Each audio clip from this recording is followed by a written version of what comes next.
గతంలో మన దేశం మీద దండయాత్రలు చేసినటువంటి దుర్మార్గులు సక్సెస్ అయ్యారు. మనం బానిసలుగా ఎందుకు బ్రతకాల్సి వచ్చిందంటే మన దేశంలో ఉన్నటువంటి వెధవల వల్లనే. మనల్ని దగ్గర ఉన్నటువంటి వీక్నెస్లు అవతల వాళ్ళకి చెప్పినటువంటి దరిద్రులు చాలామంది ఉన్నారు. ఈవెన్ అవతల వాళ్ళతో కలిసి మన మీద ఆధిపత్యం చెలాయించడానికి మన దేశంలోనే అల్లకల్లోలం సృష్టించిన వెధవలు ఉన్నారు. ఇప్పటికీ దానికి సజీవ సాక్ష్యం కాంబోడియాకి వెళ్తున్నటువంటి వాళ్ళు చిక్కుకుపోతూ చివరికి సైబర్ క్రైమ్స్లో మన వాళ్ళే చీట్ చేస్తున్నారు. ఎందుకని? మన వాళ్ళే ట్రాప్ చేసి కాంబోడియాకి పంపించినటువంటి ఘటనలు తెనాల దగ్గర చోటు చేసుకున్నటువంటి అంశం చూస్తాం. అట్లాంటిదే ప్రపంచవ్యాప్తంగా మన వాళ్ళు మోసపోతుంది మన వాళ్ళ చేతుల్లోనే.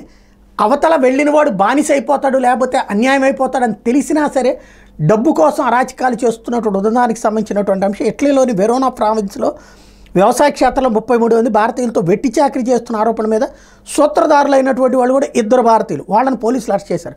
వాళ్ళ నుంచి 4.33 కోట్ల విలువైన ఆస్తులు స్వాధీనం చేసుకున్నారు. తప్పుడు లెక్కలు చూపుతూ పన్ను ఎగవేతకు పాల్పడుతున్నారని చెప్పారు.